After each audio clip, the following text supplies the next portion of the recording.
I want to be an artist, so that means I need to make songs and then post online a lot. It's like they don't think about everything else that comes with it. They don't think about how long do you think it'll be until AI can tell us why an artist was successful.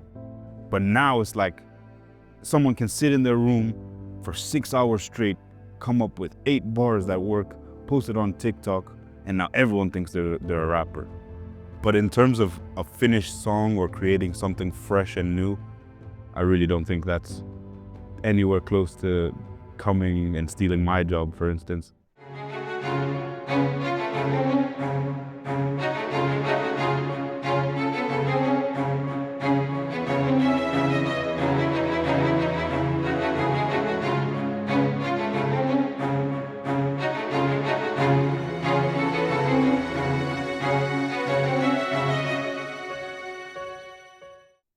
Alazar Kidanu, one half of NomadX, an artist, a musician who's lived with technology from the beginning. Yeah. Tell me your background. Where are you from? What's your journey? Oh, it's a bit of a long one. So originally, my family's from Ethiopia, but I was born in Sweden. And then about 2 weeks later, I joined my sisters and my dad in Zimbabwe, where they were living at the time. And then after that, we moved to Kenya, then South Africa, then Sweden, and then it just sort of looped again and again. So it's all you've got over a the lot place. of experience in different places. Yeah, exactly. And now, where you are now and what you're doing? Right now, I'm based in London. Just been working on my debut album with my musical partner, Matt Parks.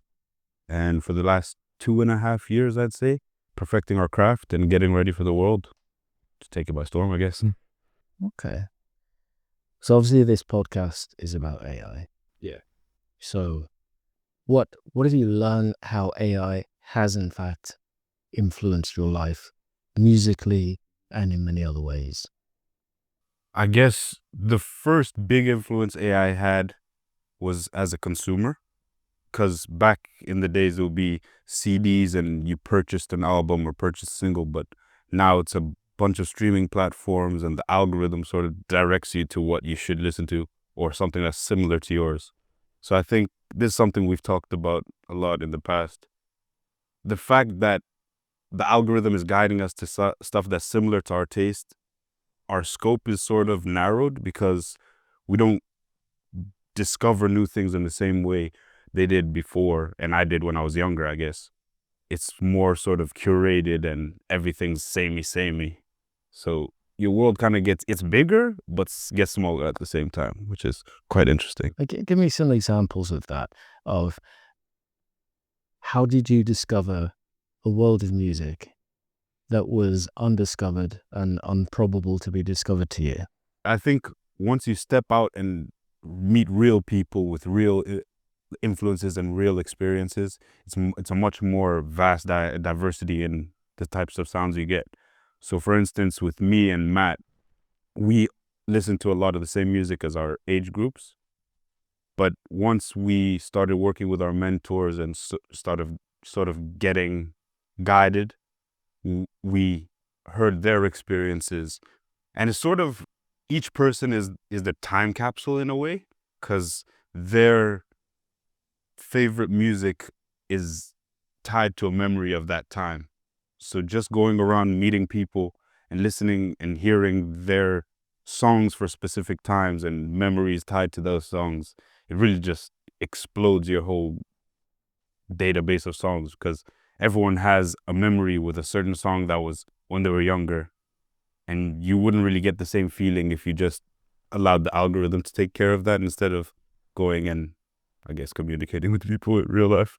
And give me some examples of what you did discover, and also the difference between you and Matthew, where you had very, very different backgrounds.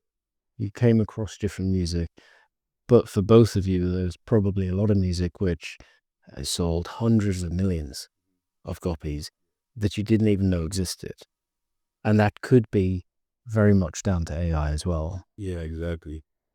I think it would be a lot about the old legends that we missed out on, because a lot of people who are really successful back in the day, that success didn't really transfer into the algorithm stage. So now a lot of algorithms are pushing music that is still big now, and maybe they're pushing old legendary songs, but it's legends that are more mainstream and not, I don't want to say niche, because the other legends are huge as well in their own right. It's just not mainstream at the moment now. Maybe there was a song or an artist that was huge in the 70s or 80s, and now their music isn't streaming as much because their fan base isn't, I guess, young enough, or maybe it hasn't crossed over. For me personally, it was finding how many of my favorite artists are just recycling songs from back in the day that we never got to hear. And it's sort of, your taste now is a little bit watered down version of what the actual songs were. That was the biggest interesting thing for me, I think. So word for word. So where's the cutoff? Where's the cutoff for your generation of having exposure to music? Proper exposure, it would probably be the 90s. Because obviously you can do 80s research and you can get into that sort of music, but it's not really pushed on you heavily by the algorithm, I would say. So yeah, after the 90s, early 90s, it gets kind of disconnected in that maybe I'll know a couple songs, a couple artists, but I won't know the history behind it, and I won't know the meaning behind a lot of things, which in a way takes away from the effects of those things, because as our age group goes through life, we don't know the importance of some things and take on certain styles or certain genres without knowing their original influences and not knowing where they actually came from. So you're starting without all the knowledge. And even with the songwriting process, AI could potentially have a big impact. I think it could have a huge impact, in terms of workflow. It could speed up a bunch of things. It could get a lot of ideas out really fast pace. But in terms of a finished song or creating something fresh and new, I really don't think that's anywhere close to coming and stealing my job, for instance. Because I think it was one episode of your podcast where I saw, I think it was Professor Song. He was talking about how AI is really just a tool and you need creativity to drive that tool. And without the creativity to think that this song needs to be about this story that I've lived through with these emotions, I don't think an AI could just by itself create something that could change someone's life. And that's what songwriters really do on a daily basis, is finding that song that connects with someone who lives in the middle of, I don't know, Iowa. And I don't think that's something that computers could really do because they can't feel yet. And feelings are so important to music as a whole. And if you can't feel, how are you going to make someone else feel? Or someone else feel, sorry. Yeah. I suppose also being on stage. Exactly. The idea of, I think there's an illusion where people think AI could do this, could do that, and it can undoubtedly do some incredible things. But it seems that the world has ended up at a place where everything is striving for average. So you've had experience working with some incredible songwriters and producers with an incredible history. Before you did and after you did, what was the change in your approach to the entire process of making commercially successful music? I guess before, you could liken it to just running through a field blind and hoping that you find the tree you're looking for, because you'll run into it eventually if you run for long enough. But now, it's everything has a point. Everything has a reason. If you want to make this sound, why do you want to make that sound? If you want to talk about this subject, why do you want to talk about that subject? What do you want to bring out in the audience? So I'd say everything now is way more calculated, and that makes everything make way more sense in terms of the narrative of the song or even the rhythm of the song.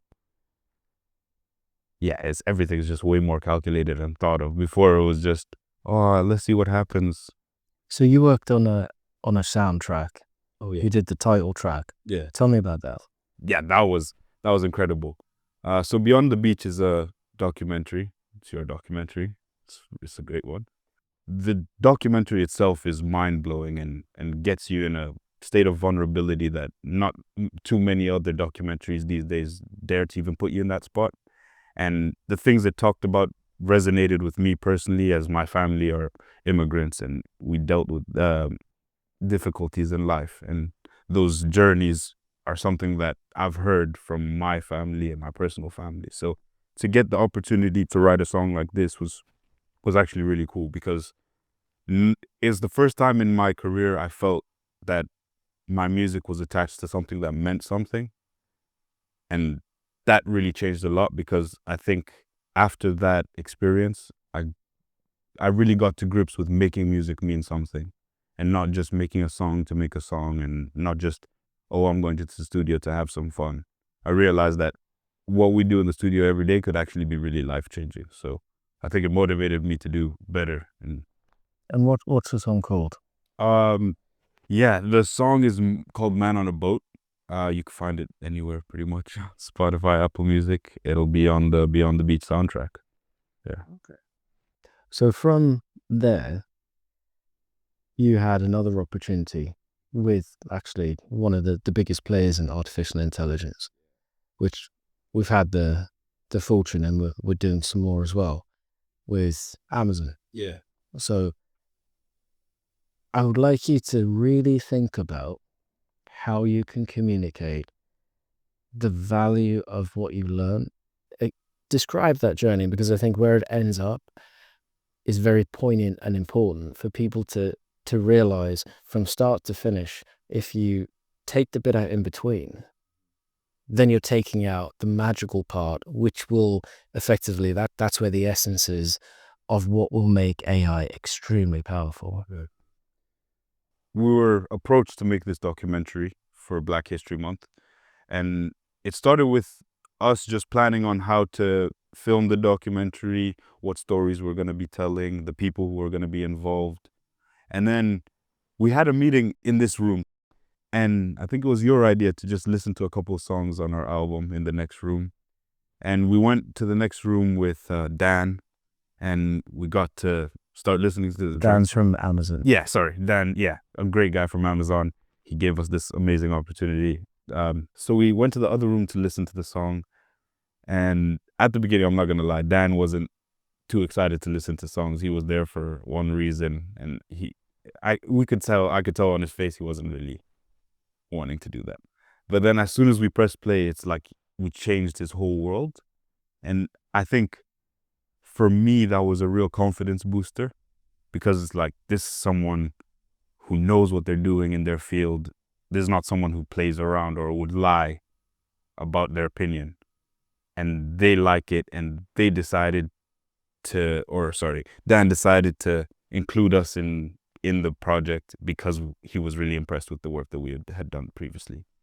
So he heard a couple songs of our album, and then he heard the title track on the soundtrack for Beyond the Beach, and he said that it blew him away. And I kind of understand it, because we played it with the final scene of the documentary, and that is the most moving part ever. Like, I even get teared up sometimes when I rewatch the documentary and hear the line or the song start at the beginning of the credits. So yeah, I think it really did its job, and he decided to give us an opportunity and let us write the song for their campaign, which is Black History Is Me. And we got to meet Toch and Ellis, who were the two Amazonians that they picked to do the documentary on. And Ellis is actually a data scientist. Exactly, yeah. So effectively working on AI. Learning, yeah. Yeah. He was actually really interested in this podcast as well. He actually messaged me a couple of days ago saying he's a really big fan. Yeah. Well, big shout out to Ellis. Yeah, 100%. 100%. Love Ellis. Yeah, for real. But yeah, so the journey was really that we spent about 2-3 weeks filming the documentary, and that was just us really getting engrossed with the stories of Touch and Ellis and what their life stories really created or made them into. And a lot of the stories resonated with me because it's stuff I had been through and stuff that I shared, the sort of family dynamic that they had with their family. And it was kind of heartwarming to hear those stories in that they went through so much difficulty, but they ended up in a really good place. Touch. Describe the difficulty, because again, this is actually an important human side. Yeah, exactly. Right, when we're talking about human experiences and your ability to relate, the connection, obviously, from any filmed and musical output product. Yeah. It's a cold word to use, but product.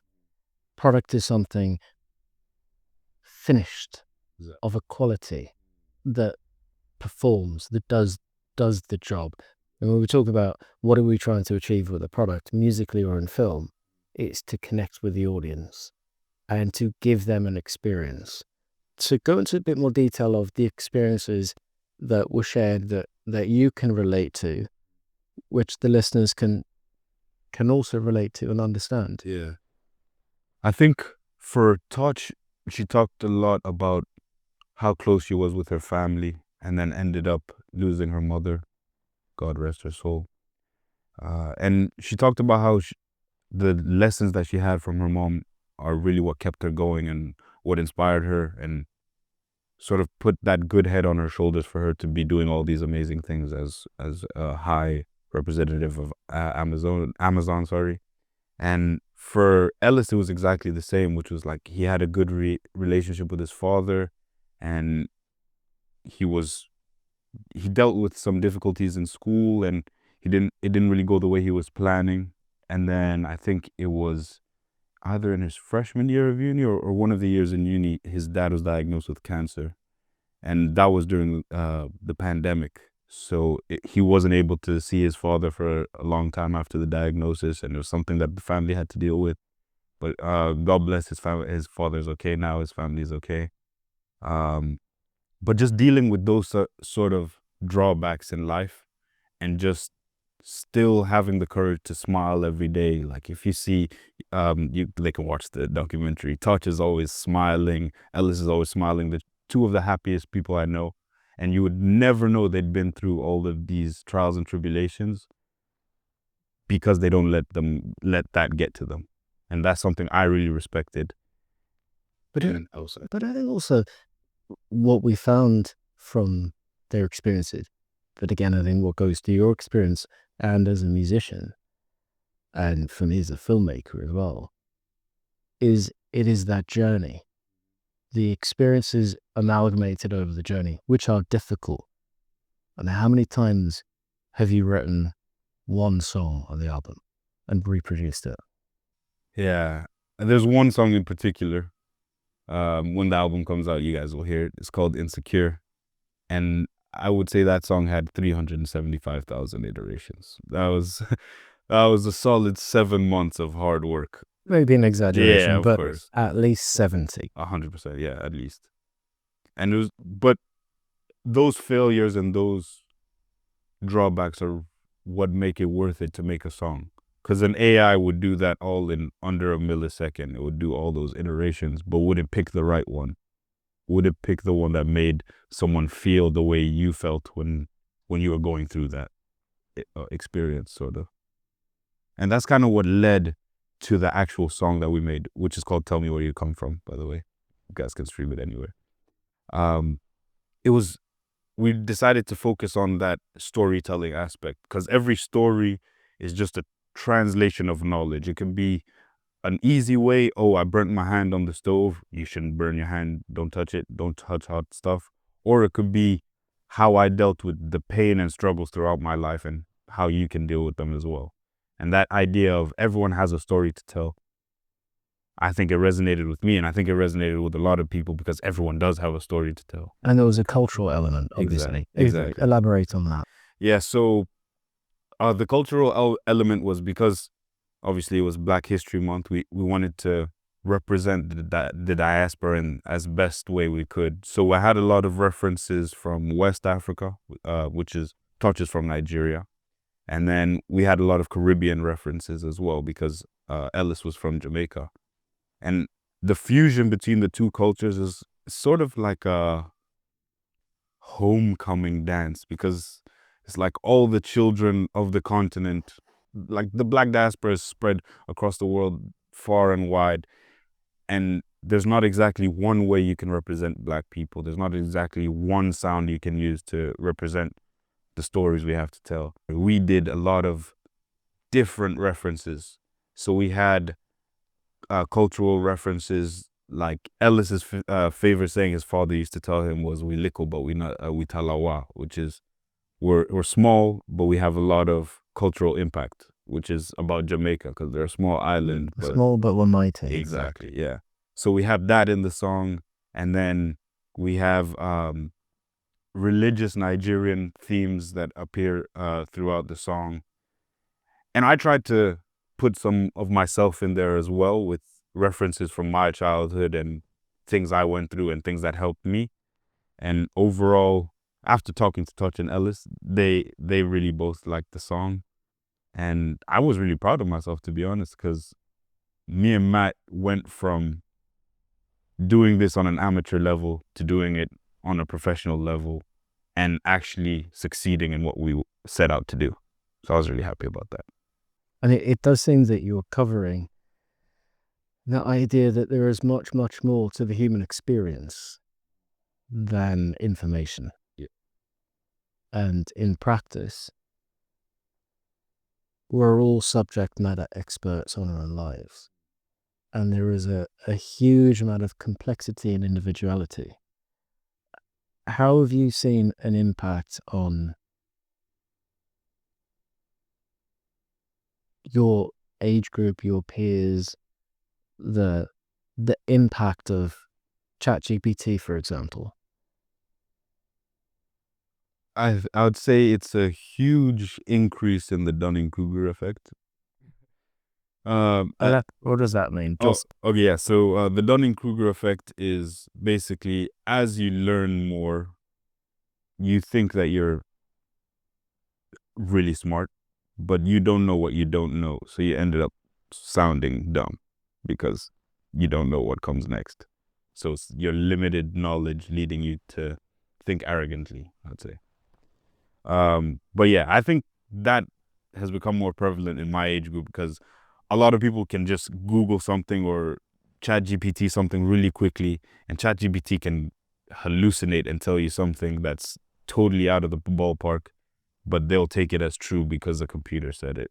Is that concerning, though? I mean, I find it concerning. If there's no reference point for experience, reaching a conclusion, again, question conclusion, if you get right at that point, then there's false knowledge. Exactly. What are the potential ramifications or opportunities for that? Potential ramifications, it's a lot of people succeeding on accident and not knowing how to recreate that success. So Also, if everyone gets the same answer, doesn't that just make everyone average? yeah. And nobody wants to think different, really. Yeah. But I think potential is that there's so many people thinking in that average way that it's quite easy to be above and beyond these days. Just putting in the bare minimum effort from 10 years ago or 20 years ago is elite status today, because a lot of people are looking for shortcuts, looking for the AI option, the ChatGPT option. How am I going to do less work and create more product? But the people who are actually doing the work, they're creating product, and they're probably doing more product than the people who don't know how it works, because they don't know what's good. They're just creating 1,000 options and then letting someone else pick the best. So I think there's huge potential to succeed now if you are willing to put in the work. And as an artist in the modern era, about to launch to the world, what does it take? Everything and more. It really just takes discipline critical thinking, and for lack of a better word, fire. Because there's going to be days where your discipline fails you. There's going to be days where your critical thinking fails you, and you're going to think, oh, I've done all of this and it's a waste of time and everything's crumbling down. But you need a bit of delusional fire to keep you going. Just like believe in yourself, you know? And in 3 years in your professional journey, if you look back at you 6 months ago, 12 months ago, 2 years ago, and 3 years ago, what would you say? So let's say the 1 year, 2 year, and 3 year version of you. Okay. And what do you think those versions would be thinking? Okay, 1 year ago, I would say he thought he had it figured out. He learned a lot, but he thought he learned more than he had. 2 years ago, it's absolutely clueless still. 3 years ago, just arrogant. Just not even, I don't even think I knew what it took 3 years ago. I knew I was willing to give whatever, but I don't think I knew how much hard work it took. And what have you literally been through every day throughout that period of time, which has created change, has created growth? I think it's the process of, a lot of people want to celebrate when you do something good or celebrate when you do the right thing. But I think the mentality of forgetting all the celebration until the job is done and just focusing on what's wrong. So let's make a song today. Tomorrow, let's discuss what's wrong with it. Fix that. Next day, let's discuss what's wrong with it. Fix that. There's no celebration for what you did right. That's the expectation. That's the minimal. That's what you pass with. There's no days off. And you can't give up or have that mentality of it'll do, which is quite popular. Which is, I suppose, the ChatGPT attitude. Exactly. Yeah. You have to be a perfectionist. You can't let yourself down. I think that's the biggest thing. And you've even moved into video as well, in filming. So what have you learned from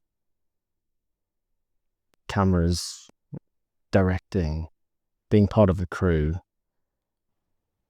Test everything before you start. Try and try again until it's right. And don't settle. Something can always be better. How many takes of one music video did you do? That is I would say across like 3 weeks, maybe 35 takes. No more, surely. Yeah, I would say about 50 takes. Yeah. And that was for a simple video. Yeah. There's a lot to think about. And how aware do you think people are, like, of your generation and people that are interested in things that you're interested in? Because I always find there's a difference between the community of developers who are developing a capability for a community and the community themselves. I don't think anyone really thinks enough about what you actually have to do. I think a lot of people think of it surface level, like, oh, I want to be an artist, so that means I need to make songs and then post online a lot. It's like they don't think about everything else that comes with it. They don't think about, if I want to post a video today, what type of video should I post to show what I want to show and portray the emotions of this song? How should I come off? How should I look? How should I act? Yeah, there's a lot of things that I don't think people even dare to think about. I don't think it's that they don't know they should think about it. I think sometimes a lot of people just go like, oh, it'll be fine. It'll be good enough. And it's that settling that really hurts a lot of good products, because obviously now everyone can make music and there are people who are good at it. But if they don't push themselves to be better or push themselves to look at their product and think, how can it be better, or it's not good enough now, and they just sort of settle. So there's something that I always think of. Name one artist in the last 10 years who has been a huge global superstar. Last 10. To the level of, let's say, Eminem or the Stones. Last 10 years. Yeah, that's what last 10 years. The closest we have is, that's before 10 years. Yeah, there's nobody. What do you think that is? I mean, the good questions for this, because obviously we're talking about AI. And one of the professors that we had on talked about he was doing generative AI in the late 70s. So that form of AI did propagate, but due to political reasons, which was around Star Wars and under Ronald Reagan, and the belief that it could take control and cause all-out nuclear war, that sort of went under a bit, but that became like a credit reference agency technology. It propagated quite largely. Then social media. And if you think what social media is, and the algorithms, also you're from Sweden, Spotify, it's originally a Swedish company, that's all algorithmic. So the social media world where now everyone's giving their data away, and for a decade has given data away, there's probably other reasons. I always think interest rates.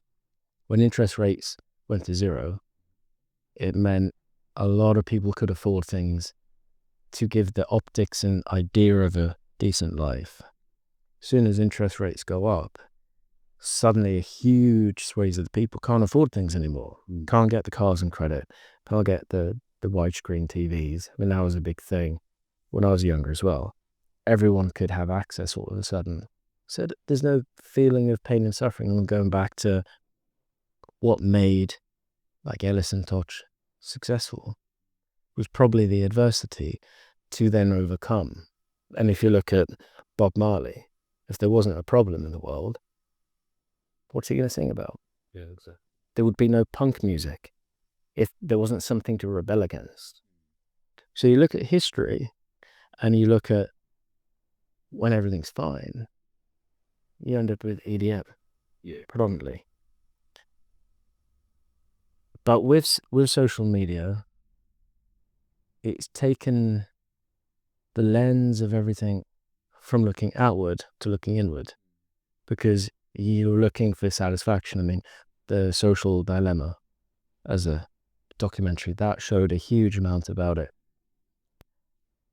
Now, if we add the word AI, but it's not like it's new, that's what social media has really been about, and turning humans into customers and taking their images and training models. Now, the world is a bit different, and we've got a lot of adversity coming up.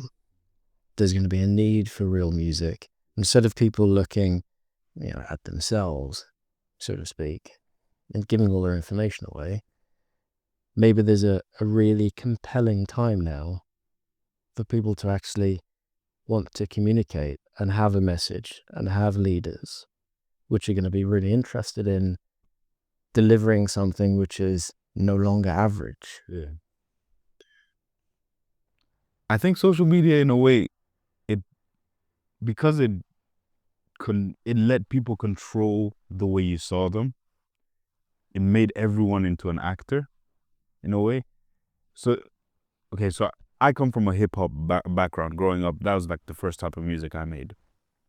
So I remember back when I was younger, if you rapped in school, or if you rapped anywhere, let's say in the neighborhood, if you rapped at school, there would be at least 10 other guys trying to rap better than you.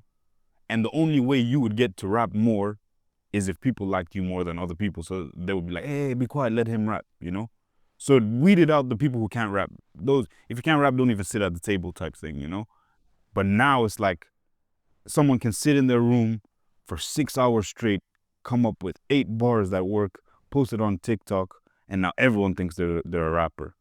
and they won't even see that person fail because he's not in real life anymore. So nobody can press you to the extent where you have to show the cracks or anything. So I think that making everyone an actor or director over their whole life is kind of the biggest problem, because there's no competition. It's like if nobody ever played against each other in football, nobody would get better, because what would be the point? But if you look at nightclubs, so I see Chris Williamson, obviously he's from the same place as me, and I like his podcast. He's done well and doing some, he's always interviewing interesting people. But he came from the nightclub world, and I quite often have heard him talking about it. The nightclub world generally, which is the historic home of a lot of music, people went to just let their hair down, forget their lives, enjoy, meet people. Well, now people are taking phones in, so then if you know you're going to be on camera, are you really going to have fun? So it completely changed the dynamic to then, I don't know, the fun's being extracted from life. Yeah. And people are more worried about the optics. How it looks, the bottles at the table, than the reality. Exactly. And there must come a point. I mean, are you getting bored of that? I think people are. I think that's why those raves are coming back, really. Because now, before it used to be, when I was younger anyway, raves used to be a lot for the EDM electronic scene. I know before that, raves used to be dance hall and all that. But yeah, me growing up was like raves are electronic music. But now I'm starting to see them come back with dance hall raves, Afrobeat raves. And it's like, damn, okay. They're really taking the power back from the clubs that charge, what, £600 for a 20-pound bottle. And bring the fun back, because I understand that I don't really like to get filmed. If I'm dancing in the club and someone comes with their flash, I immediately stop dancing. So it affects everyone, I think. But yeah, I can't wait until we get back to just real living. Just forget the images. So where can AI be useful in entertainment? I'm going to say entertainment in general. I think it can help in terms of distribution. It could help in terms of budgeting. So in terms of distribution, AI could probably look at your stats much faster and better than a human can. So in terms of your listening stats, and then should I release a song and spend a lot of money in Japan, for example? Do I have enough fans there for it to be worthwhile? Do I have enough fans in Japan or India to go on tour there? So I think it could help with a lot of planning things. Or the other way, are there enough people that could be fans? Exactly. Yeah. Is there a resonance in any particular area? That makes sense. Actually, that brings me to a question. Because I've been looking on your podcast and you've been discussing this black box idea of AI not understanding the decision making. How long do you think it'll be until AI can tell us why an artist was successful?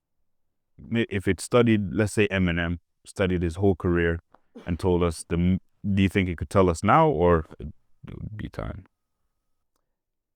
I think it's entirely possible, but I don't necessarily believe it's because of the way people think it would be possible. For example, the LLM-based technology, it's moving very quickly in directions, but it is, as a black box technology, not necessarily understood. But I think the key problem is a plausible answer isn't an educated answer. And if you look at, really, when you create artists and you want to create some of the biggest artists in the world, obviously I was behind Sam Smith at the beginning of his career.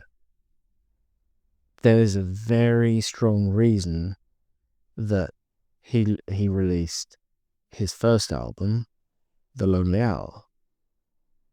It wasn't really the one he wanted to release from a personal opinion perspective, but that sound and the tonality and what he was coming across as the topics, the subject matter, resonated with the people around the world. And that means you really got to understand, and this is the same with Eminem as well. There's an economic reason, there's a psychological reason, there's a human reason, and there are things which are instinctive. So I think it would be possible to train models based upon true experienced subject matter experts, but probably a whole aggregation of them. So understanding how to create a great artist, you can see what's going to work and what's not going to work, but most people don't know why it would work. They can make assumptions and guesses, but the reality is a subject matter expert, even like someone who's been a doctor for all their life, can look at a patient, speak to them for a couple of minutes, and understand a huge amount of information. When a new doctor who's read all the literature won't see that, because life experience would have taught them something. And I literally saw that with a surgeon that I know. And he was in a hospital in the US, and he saw a patient. He said, right, I need to operate on this patient immediately because they may die in the next few hours if they don't. And the surgeon who had been working on it and the rest of the staff said, don't be silly, he's perfectly fine. It's all fine. And it was a tinge of color in his eyes and a particularly part of his skin, which he recognized as like the early stages of sepsis. He was aware of the type of operation and knew that was a problem because he had seen it before, or someone nearly did die.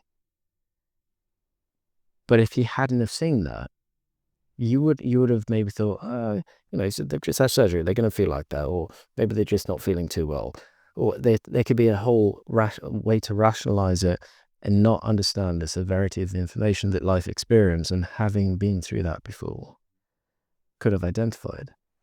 So to really find out who or why someone's going to be successful or why they were successful, I think AI could, but the bridge is AI trained. And I think this is where the general AI just averages everything out and doesn't really understand. And if the majority of people agree, it doesn't make it right. It just means the majority of people agree with the conclusion, which is incorrect. So at the moment, it's like we're throwing facts out the window and life experience out the window. Yeah. And if you're looking at data, I mean, we've talked about this. Artists, which you can look at Spotify and think, oh, they're clearly bigger than the Stones. I was going to go back to this, Matthew. You can look at that, and if you look at the metrics, statistically, that might be true. But of course, we absolutely know it's not true. Yeah. It's just the public in the 60s and 70s didn't use Spotify because it didn't exist, right? Streaming wasn't a thing. It was vinyls, and then eventually it became cassettes, and then it became CDs. So if you added up the physical sales, if you added up the radio play, it would crush the figures of regularly streamed. And also, a lot of the older audience still don't use Spotify. And we know some famous producers who refuse to use it. Yeah. Right? There's tons of people that don't. So just looking at data and they're saying, well, this is what the data says. Is it all the data? Probably not. So people often come into incorrect conclusions. Fact is almost being rewritten as subjective opinion. And it's insane. Yeah. It's kind of scary. It is. But again, when technologists say this is the future of the film industry, but they're not filmmakers. And then technologists say this is going to change music, and we're not going to need producers anymore or songwriters. Yeah, when one of these technologists, I know because I'm one of each. I've been on both sides, right? When you are literally in a war zone, you understand war zone better than seeing on TV. What you can smell, what you can sense, the human reaction. If anything, you end up with a million more questions, which you would never ask by seeing it on television. Because by the time you see it on TV, it's curated, it's already opinionized. So do you think the future of AI is in training on human knowledge rather than just databases? There's an old adage, someone that we all know has said, who's worked in investment banking all his life. And when he was younger, working in Wall Street, there was the main boss guy and the oldest guy on the trading floor retired. And one of the guys said, "This is a very bad day." He said, "Why?" He said, "Because he's the last guy that was present during the last crash. Now, no one that works for the company has experienced what that feels like. So they're liable to then make the same mistakes again." Which is, the idea of history repeating itself. And it goes back to another point. If you take the journey out, you take that human experience element out, then you're taking the value out. You can read a conclusion. All you know, Richard Feynman always said it.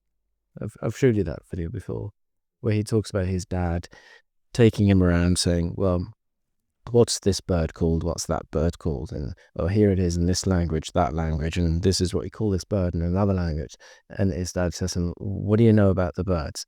He says, "Oh, I know this, I know that." He said, "You know absolutely nothing. You know how humans describe something, but you know nothing about the bird." And that's kind of the Dunning-Kruger element, going back to the beginning of this. Yeah. So the future, I think definitely, with Professor Song, with Professor Kidanu, with many of the professors that we work with and have discussed at length with, and also the producers we know, the artists that we know, the filmmakers that we know, the actors, the actresses, people, the bankers, people from every walk of life.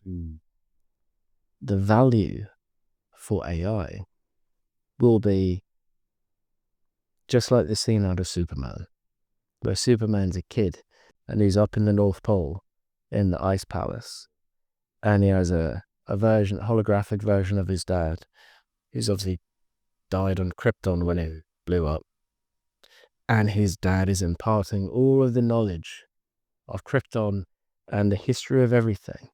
So as Superman grows up, then he's taught all the knowledge and the wisdom, at which point he can become Superman.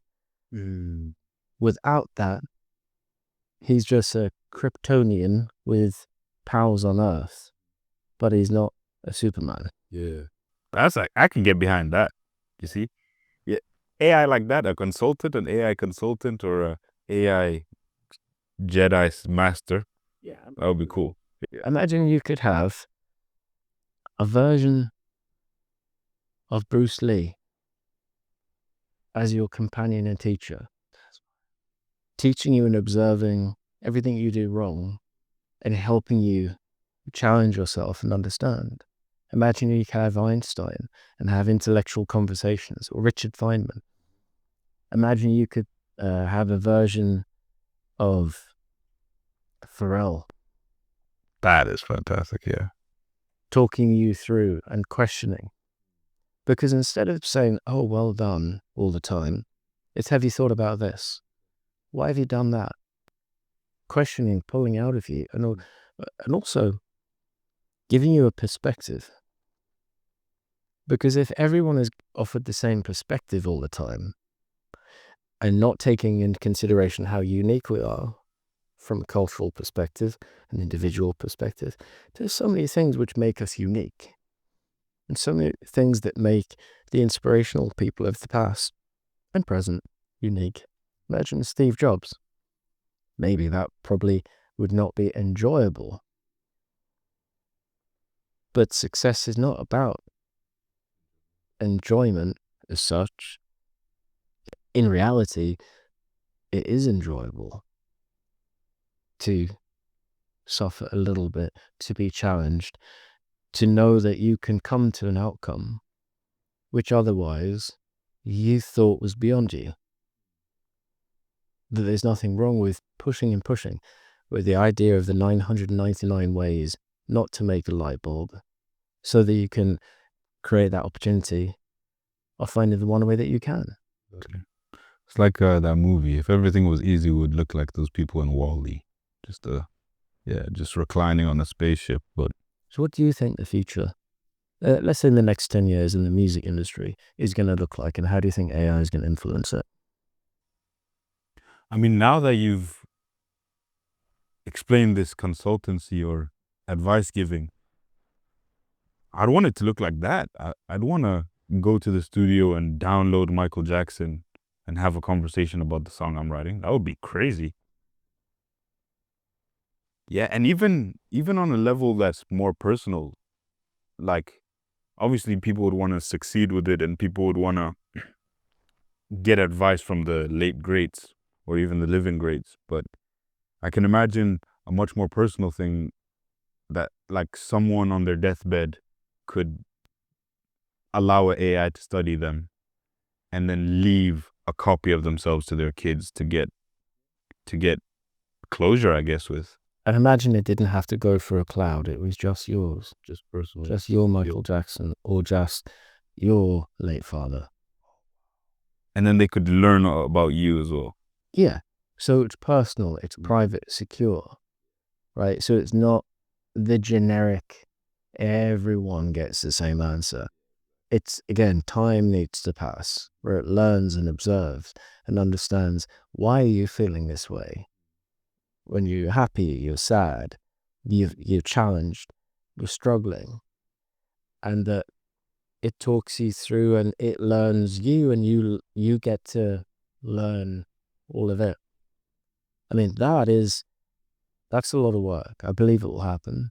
I think there are many elements to that. It's where you include vision and audio and like LGM-based technology, AI, and maybe even large language models to a point. Combining all of these over time and focusing on the subject matter expertise and the knowledge, not in a generic, mass populist way, but personalized AI.